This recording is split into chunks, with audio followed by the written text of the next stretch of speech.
महिला जासूसी मामले में एक अहम मोड़ आया है। लड़की के पिता ने सुप्रीम कोर्ट में याचिका दायर कर इसे निजता का हनन बताया है। उन्होंने अपील की कि इस केस की जल्द सुनवाई हो और इस संबंध में जांच दल न बनाया जाए। मामले की सुनवाई शुक्रवार को होगी। सीबीआई ने टाटा ट्रक रिश्वत मामले में रक्षा मंत्री ए.के. एंटनी और प्रधानमंत्री के सलाहकार टी.के. नायर के बयान रिकॉर्ड किए। गौरतलब है कि पूर्व सेना प्रमुख वी.के. सिंह ने एक अवकाश प्राप्त अधिकारी पर टाटा ट्रक खरीद मामले में रिश्वत देने की पेशकश करने का आरोप लगाया था। उच्चतम न्यायालय ने शिक्षा का अधिकार कानून की संवैधानिकता को वैध ठहराया। इस कानून के तहत सभी स्कूलों में आर्थिक रूप से कमजोर वर्ग के बच्चों के लिए 25% सीटें आरक्षित करने का प्रावधान है।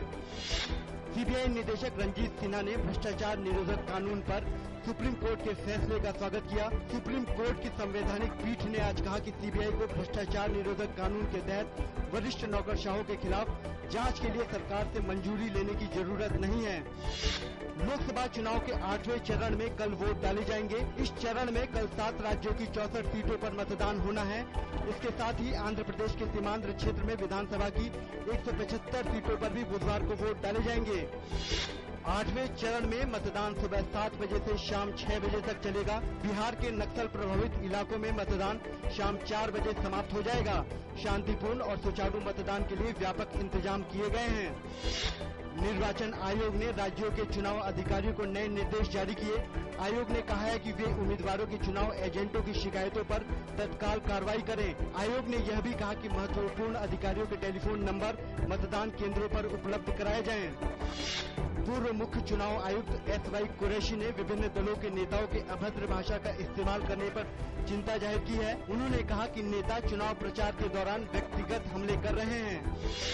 उत्तरी कश्मीर में बारामूला लोकसभा सीट पर मतदान से ठीक एक दिन पहले बारामूला के रफियाबाद इलाके के मतदान केंद्र में अज्ञात लोगों ने बम फेंका। घटना में किसी के भी हताहत होने की कोई खबर नहीं है। कांग्रेस ने मोदी के संसद में भ्रष्ट नेताओं को हटाने के दिए गए बयान की हवा निकाली।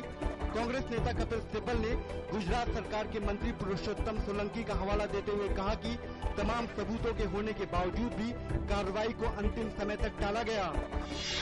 भारतीय जनता पार्टी ने 2G घोटाले में प्रधानमंत्री से पूछताछ किए जाने की मांग की है। भाजपा प्रवक्ता प्रकाश जावड़ेकर ने कहा कि पूर्व दूरसंचार मंत्री ए. राजा के अदालत में दिए गए बयान ने साफ कर दिया है कि निर्णय प्रधानमंत्री की सहमति से लिए गए। IPL में आज मुंबई इंडियंस बनाम रॉयल चैलेंजर्स बेंगलोर के बीच मुकाबला होगा। वानखेड़े स्टेडियम में खेले जाने वाले इस मुकाबले में मुंबई इंडियंस जीत के साथ करना चाहेगा मुकाबले में वापसी।